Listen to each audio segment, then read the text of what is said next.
The invitation arrived on a Tuesday morning, tucked between a credit card offer and a grocery store flyer. Cream-colored cardstock, gold-embossed lettering, the kind of elegant stationery that screamed money and taste.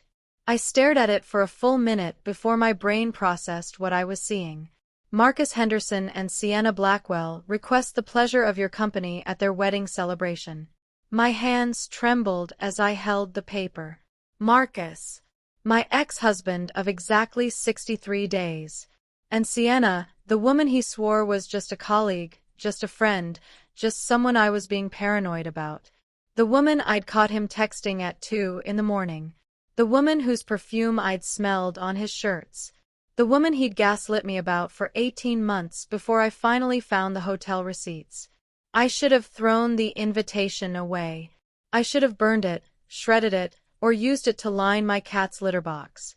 Instead, I did something I couldn't quite explain even to myself. I RSVP'd yes. My best friend Lauren nearly had a stroke when I told her. Are you insane? She screeched through the phone, her voice hitting notes that could shatter crystal. Emma, you cannot go to that wedding. It's psychological torture. It's exactly what they want. I need closure, I said, which was partly true. The whole truth was messier, darker. I needed to see it with my own eyes.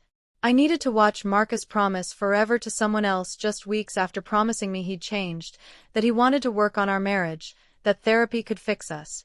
I needed to see if he looked happy. I needed to know if destroying our 7-year marriage had been worth it for him. Closure is blocking his number and moving on, Lauren argued. Closure is not watching your ex marry his mistress like some kind of masochist. But I'd already made up my mind. I bought a dress, deep emerald green, the kind that made my hazel eyes look striking and showed off the 15 pounds I'd lost stress eating salads and forgetting meals. I booked a hair appointment. I practiced my neutral, perfectly pleasant smile in the mirror until my face hurt. The wedding was held at Rosewood Manor, a sprawling estate with manicured gardens and a ballroom that probably cost more per hour than my monthly rent. Of course Marcus would choose somewhere ostentatious. Sienna came from old money, the kind of wealth that whispered instead of shouted, and Marcus had always been desperate to climb that social ladder. I arrived deliberately late, slipping into a back row just as the ceremony began. The venue was packed with at least 200 guests, a sea of designer suits and cocktail dresses. I recognized several faces from Marcus's work, people who'd smiled at me at company parties, who'd acted like friends. None of them had reached out after the divorce. Then I saw him. Marcus stood at the altar in a custom-tailored charcoal suit, his dark hair perfectly styled, that confident smile I'd once loved now making my stomach turn. He looked exactly the same. That was what struck me hardest. Our divorce hadn't touched him. While I'd spent nights crying into my pillow, while I divided up our life into boxes and trash bags, while I'd signed papers that erased 7 years with a few signatures, he'd been fine. Better than fine. He'd been planning this. Sienna floated down the aisle in a gown that probably cost more than my car, all ivory silk and delicate lace. She was beautiful, I had to admit. Tall, blonde, graceful, everything I wasn't. The kind of woman who looked like she belonged in Marcus's aspirational life. I watched them exchange vows, watched Marcus place a ring on her finger with steady hands. When the officiant pronounced them husband and wife, when Marcus kissed Sienna like she was precious and fragile, I felt something crack inside my chest. Not my heart breaking again. That had already shattered. This was different. This was the final piece of denial crumbling away. He'd never loved me the way he loved her. Maybe he'd never really loved me at all. The ceremony ended with applause. I clapped along, my hands moving on autopilot while my mind spiraled. What was I doing here? Lauren had been right. This was torture. I should leave. Slip out before the reception, before anyone noticed me. But then Marcus's mother Diane spotted me. Emma! She swept toward me with surprising speed for a woman in 4-inch heels, her face a mask of concern and something that looked suspiciously like guilt. Sweetheart, I didn't know you were coming. Are you all right? I'm fine, I lied, my smile plastic and bright. I just wanted to wish Marcus well. Diane's eyes went soft with pity, which was somehow worse than hostility would have been. You're a bigger person than most. I always liked you, dear. You know that, don't you? What happened between you and Marcus, that was his mistake, not yours. The words should have been comforting. Instead, they felt like knives. If she'd always liked me, why hadn't she tried to save our marriage? Why hadn't she told her son he was throwing away something good? But I knew the answer. Sienna's family had connections. Sienna's family had money. Diane had chosen the side that benefited her social standing. Thank you, I managed. That means a lot. She squeezed my hand and moved on, leaving me standing alone in the dispersing crowd. People filed toward the ballroom for the reception. I let myself be carried along with them, still not sure why I was staying but unable to leave. The ballroom was stunning, all crystal chandeliers and flower arrangements that probably cost more than my monthly salary. Round tables draped in white linens surrounded a polished dance floor. A band set up in one corner, their instruments gleaming under the lights. Everything was perfect, elegant, expensive. Everything Marcus had always wanted. I found my assigned seat at a table near the back, far from the head table where Marcus and Sienna would sit. My table-mates were strangers, distant relatives or friends of friends, people making polite small talk while waiting for dinner. I smiled and nodded, barely hearing the conversations around me. The newlyweds made their entrance to thunderous applause. Marcus led Sienna to the dance floor for their first dance, some classic love song that felt like mockery. They moved together beautifully, gracefully, like they'd been practicing. Like they'd been planning this for months. Which they probably had, even while Marcus was still wearing his wedding ring from me. Dinner was served, some elaborate multi-course affair that I pushed around my plate without tasting. Wine flowed freely. Toasts began. Marcus's best friend stood and told funny stories about their college days. Sienna's sister talked about true love finding you when you least expect it, which made me want to throw something. Then came the moment that changed everything. An older man I didn't recognize stood up from a table near the front. He was distinguished-looking, silver-haired, probably in his 60s, wearing an expensive suit and an expression of barely contained anger. The room gradually fell quiet as people noticed him standing. "I have something to say," he announced, his voice carrying easily across the ballroom. He wasn't shouting, but there was steel in his tone that demanded attention. Marcus looked confused, glancing at Sienna. She'd gone pale, her hand clutching her wine glass, so hard I thought it might shatter. "Robert, sit down," someone hissed. A woman at his table, probably his wife, tugged at his sleeve. Robert ignored her, his eyes locked on Sienna and Marcus with laser focus. "I'm Sienna's uncle, for those who don't know me, and I've kept my mouth shut for months now, but I can't do it anymore. I can't watch this charade without saying something." The room had gone completely silent. Even the band had stopped playing. Everyone stared at Robert, then at the bride and groom, then back again. This was the kind of drama people secretly craved at weddings, the scandal that would fuel gossip for years. "Sienna," Robert continued, his voice heavy with disappointment, "you know what you did. We all know what you did, and we've all been pretending it's fine, that it's just modern relationships, that nobody got hurt.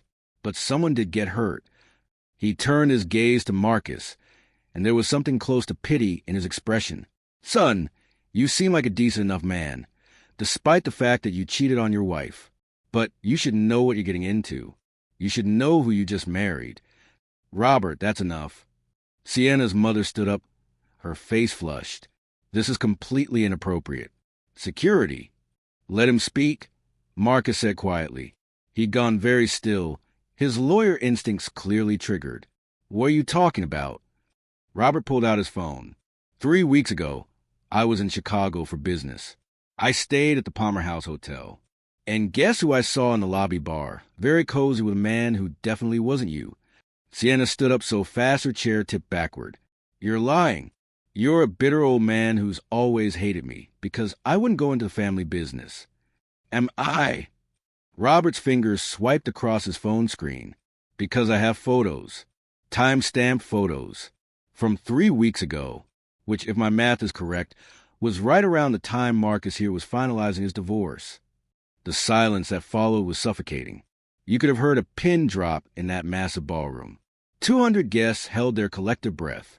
Marcus's face had drained of all color. Show me. Marcus, don't listen to him, Sienna pleaded, reaching for his arm. He's trying to ruin our day. He's always been jealous of my success, of my happiness. Show me the photos, Marcus repeated, his voice dangerously quiet. Robert walked toward the head table. Phone extended. Several guests near him leaned in, trying to see the screen. I watched their expressions shift from curiosity to shock to something like horror. Marcus took the phone. He stared at the screen for a long moment, his jaw clenching tighter with each passing second. Then he looked up at Sienna, and the betrayal in his eyes was so raw, so familiar, that I felt it in my own chest. That's Jonathan Mercer, Marcus said flatly. Your ex-boyfriend, the one you said you hadn't spoken to in 2 years. I can explain, Sienna started, but Marcus cut her off. Are these real? He looked at Robert. Could these be faked? Robert shook his head. Check the metadata, if you want. Check with the hotel. I'm sure they have security footage from that night. They were all over each other. I almost went over to say something then, but I thought maybe I was misunderstanding. Maybe it was innocent, but then I couldn't sleep, couldn't stop thinking about it. So I asked around. Turns out Jonathan's been a regular visitor to your condo. Turns out several people have seen them together. Marcus turned back to Sienna, and I'd never seen him look so cold. Is that true? Sienna's carefully composed mask cracked. Tears spilled down her cheeks, ruining her perfect makeup. It didn't mean anything. It was just comfort. You were still so torn up about your divorce, still talking about Emma all the time, and I just needed someone who was fully present with me. The irony hit me like a physical blow. She'd cheated on him because he was still processing the end of our marriage, the marriage that had ended because of her. The circular logic was almost funny in a terrible way. So you cheated on me, Marcus said slowly, like he was testing out the words, while I was divorcing my wife, to be with you. It wasn't like that, Sienna sobbed. Jonathan doesn't mean anything. You're the one I love.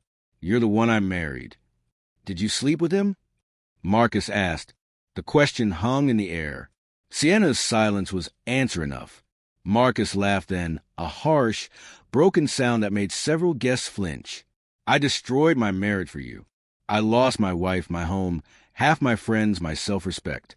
And you were cheating on me the whole time. Not the whole time, Sienna protested weakly. How long?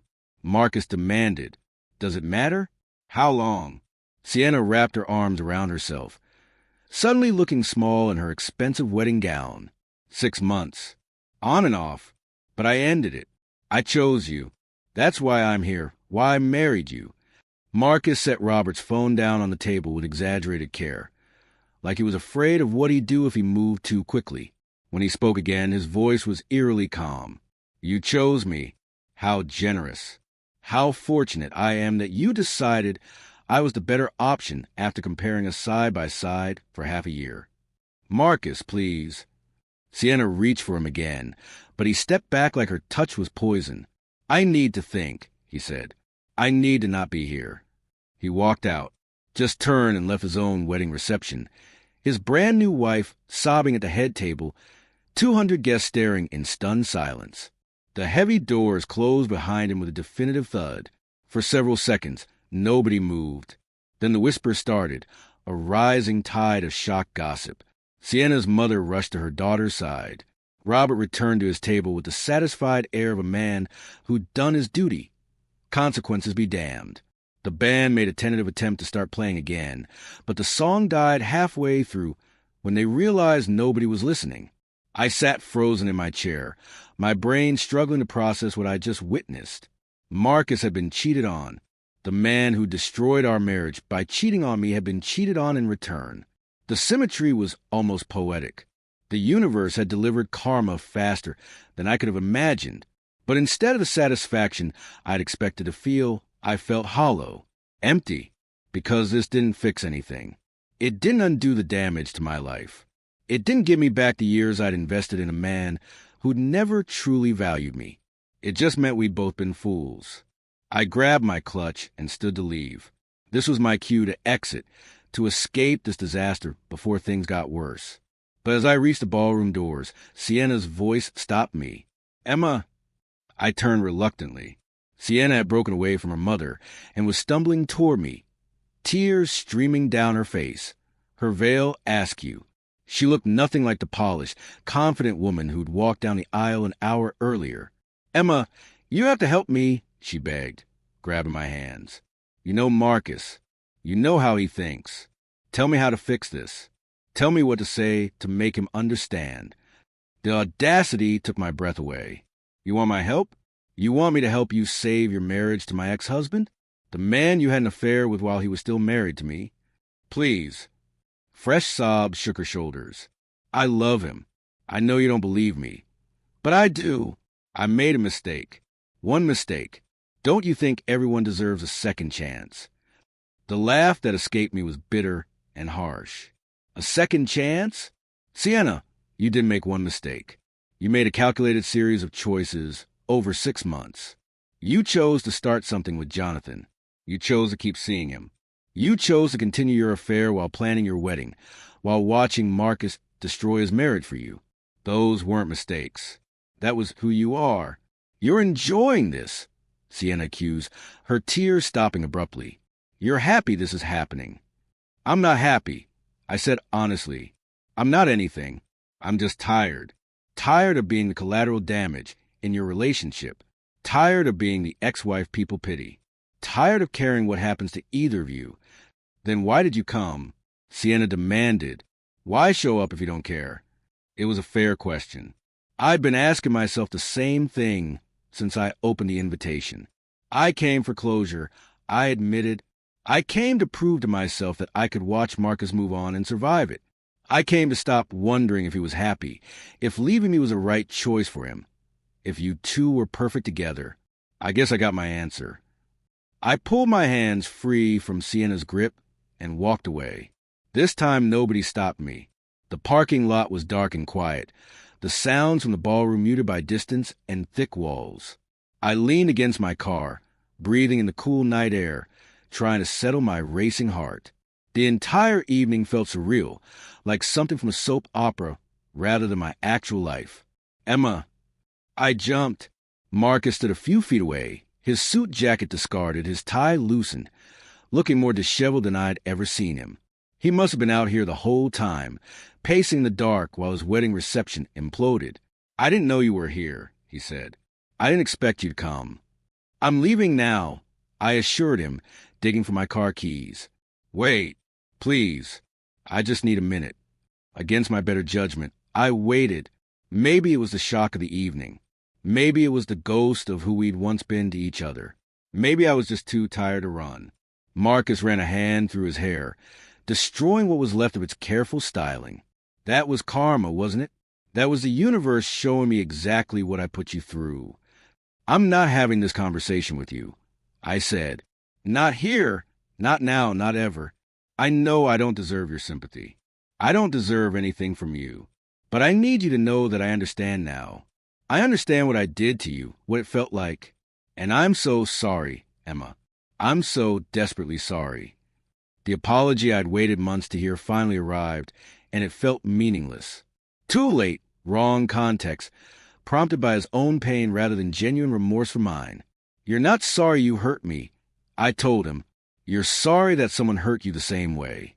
That's not the same thing." "Maybe you're right," Marcus admitted. "Maybe I'll never really understand. But for what it's worth, I was wrong. About everything. Leaving you was the biggest mistake of my life." "Don't do that," I said sharply. "Don't rewrite history just because your second choice blew up in your face. You wanted Sienna. You chose her. You threw away our marriage for her. The only thing that's changed is that she's not who you thought she was. She's exactly like me, Marcus said quietly, and there was such defeat in his voice that I almost felt sorry for him. Almost. That's the irony, isn't it? I found someone just as selfish, just as willing to lie and sneak around, just as convinced that what we wanted was more important than who we hurt. We deserve each other. Probably, I agreed, but that's not my problem anymore. I unlocked my car, desperate to escape before this conversation went any further. But Marcus wasn't done. "Do you think she really loves me?" he asked. "Or was I just convenient? Just the next step in whatever life she thought she wanted?" The question was so vulnerable, so lost, that it stopped me. I looked at Marcus, really looked at him, and saw someone I didn't recognize. The confident man I'd married was gone. The arrogant man who'd walked out on our marriage was gone. What remained was just a person, flawed and hurting and forced to confront ugly truths about himself. "I don't know," I said honestly. "I don't know if Sienna loves you. I don't know if she's capable of loving anyone the way you need to be loved. But I know you need to figure that out for yourself. Not tonight, not in the parking lot of your wedding reception, but eventually." "What would you do?" Marcus asked. "If you were me?" The question was laughable. If I'd been him, I wouldn't have cheated in the first place. If I'd been him, I would have communicated when our marriage hit rough patches instead of finding comfort in someone else. If I'd been him, I would have valued what I had instead of chasing what I thought I wanted. But he wasn't asking what I would have done differently in the past. He was asking what I'd do now, in this moment, married to someone who betrayed him. "I'd remember that marriage isn't a fairy tale," I said carefully. "It's work and compromise and choosing each other every day, even when it's hard. But it only works if both people are choosing each other, if both people are honest, if both people value the relationship enough to protect it. Like we didn't," Marcus said. "Like you didn't," I corrected. "I chose you every day, Marcus. Right up until the end. I chose you. You're the one who stopped choosing me." The truth settled between us, heavy and undeniable. Marcus nodded slowly, accepting it perhaps for the first time. "I did. I'm sorry."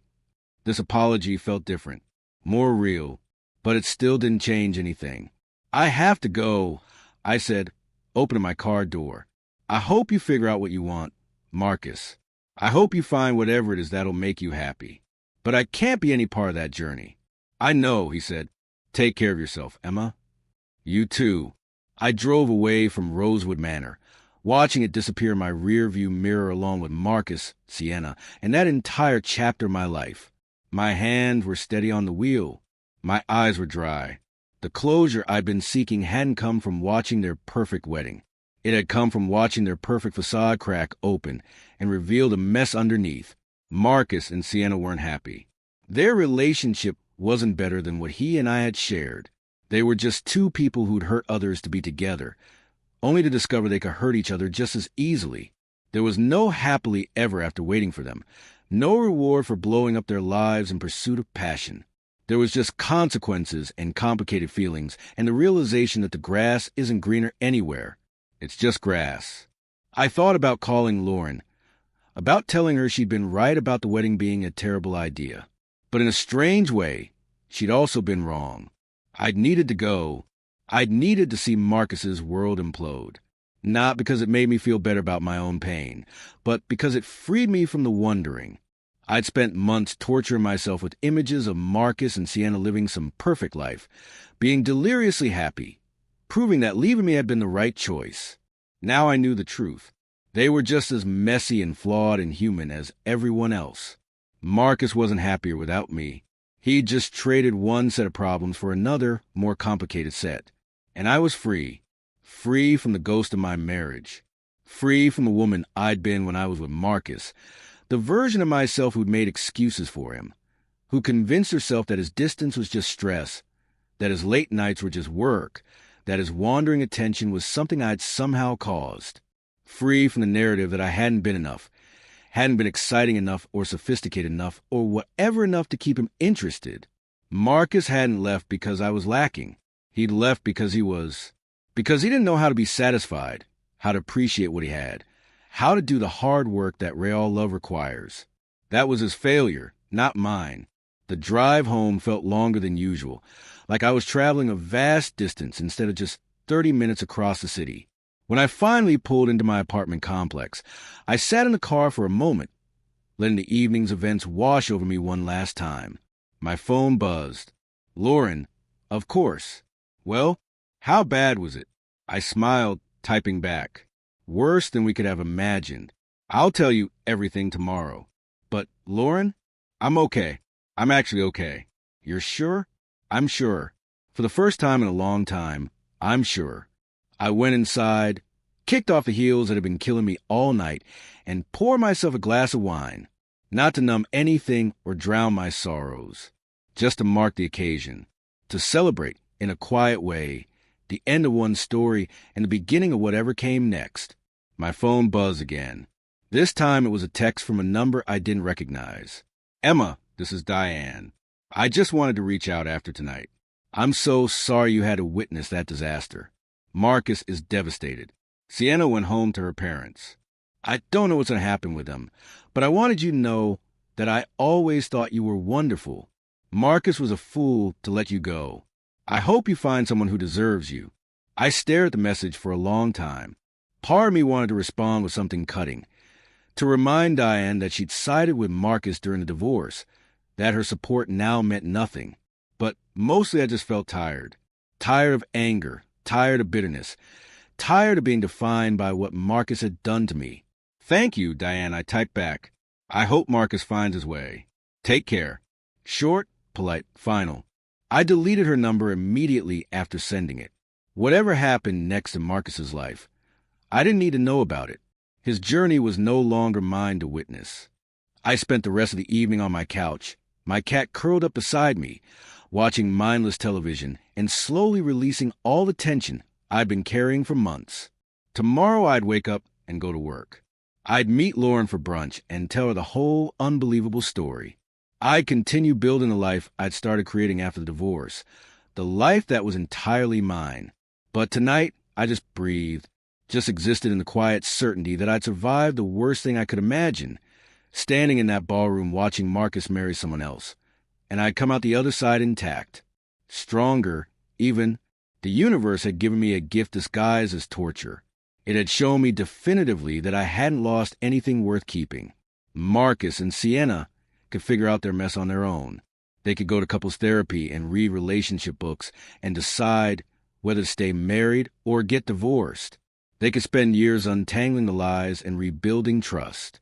I was done with all of that, done with relationship drama and betrayal, and wondering if I was enough. Done being the cautionary tale, the wronged wife, the woman people pitted at parties. From now on, I was just Emma. Not Emma who got divorced or Emma whose husband cheated. Just Emma, figuring out who she was and what she wanted and building a life that made her happy. And that, I realized as I finally headed to bed, was the real closure I'd been seeking. Not watching Marcus's world fall apart.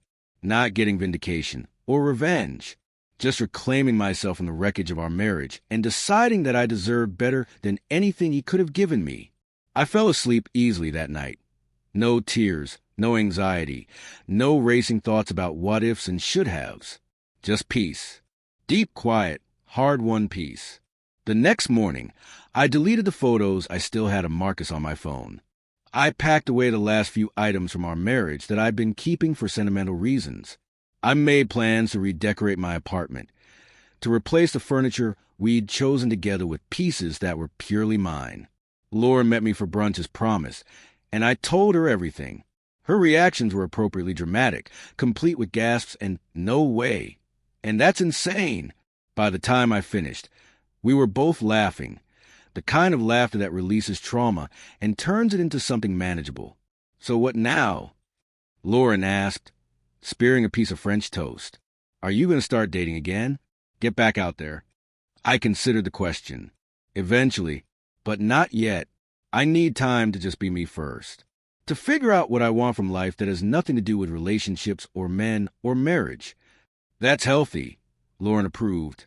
Very mature and self-aware. Or maybe I'm just traumatized and need a break from humans. I joked. Also valid. We laughed again and it felt good. Normal. Like, maybe life would go back to being simple and uncomplicated. I never saw Marcus again after that night in the parking lot. I heard through the grapevine that he and Sienna tried to work things out, that they went to counseling and attempted to rebuild trust. I heard they lasted about 4 months before Marcus filed for divorce, unable to get past the betrayal. I heard Sienna moved back to Chicago, back to Jonathan or someone new. It didn't matter. None of it mattered anymore. 6 months after the wedding, I ran into Marcus's colleague David at a coffee shop. He'd always been kind to me during the marriage, one of the few people who'd reached out after the divorce to make sure I was okay. "Emma," he said, "genuinely pleased to see me. You look amazing. How have you been?" "Good," I said, and meant it. "Really good, actually. How about you?" We chatted for a few minutes about work and life, and nothing important. Then, inevitably, he asked, "Did you hear about Marcus?" "No," I said honestly. "I haven't kept up with any news about him. He quit the firm, David told me. Took a job at a smaller practice. Said he needed a fresh start, needed to figure out who he was without all the pressure and status seeking. He seems different. Humbled, I guess you'd say." "Good for him," I said, and I meant that too. Not sarcastically, but genuinely. I hoped Marcus had learned something from the disaster of his second marriage. I hoped he'd grown as a person. I just didn't need to be part of that growth. "He asked about you," David added. "Asked if I'd seen you, how you were doing. I think he still cares about you in his way." "Maybe," I acknowledged, "but caring isn't enough. It was never enough." David nodded, understanding without needing explanation. We exchanged pleasantries and parted ways, and I walked home to the warm afternoon with a lightness in my chest that had been absent for so long I'd forgotten what it felt like. Marcus had become a stranger, someone I used to know, someone who'd once been important to me, but no longer occupied space in my emotional landscape. The anger had faded. The hurt had healed. What remained was just distant acknowledgement that we'd both been part of each other's stories, and now those chapters were closed. That evening, I accepted a date invitation from a man I'd met at a work conference. His name was Daniel, and he seemed kind and genuine and nothing like Marcus. I didn't know if it would go anywhere, didn't know if I was ready for something serious, but I was ready to try, ready to believe that not every man would betray me, that not every relationship was doomed to end in pain. Maybe it would work out with Daniel. Maybe it wouldn't. Either way, I'd be okay. That was the real lesson from that surreal wedding night. I'd be okay no matter what happened, because I'd learned to be whole on my own. I'd learned that my worth wasn't determined by who chose to love me or who walked away. I'd learned that sometimes the best thing that can happen is having your worst fears come true, because once you survive them, they lose their power over you. Marcus and Sienna had given me an unexpected gift that night at Rosewood Manor. They'd shown me that karma was real, that betrayal comes back around, that people who build relationships on lies and broken promises rarely find happiness. But more importantly, they'd freed me from the last chains of our marriage.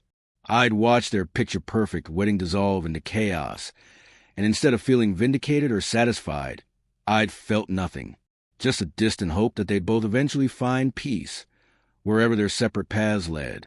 As for me, I was already at peace. Finally, fully, genuinely at peace. And that was worth more than any revenge or vindication could ever be. The story that began with a cream-colored invitation ended with me deleting Marcus's contact from my phone entirely, not out of anger, but out of simple recognition that he no longer belonged in my life in any capacity.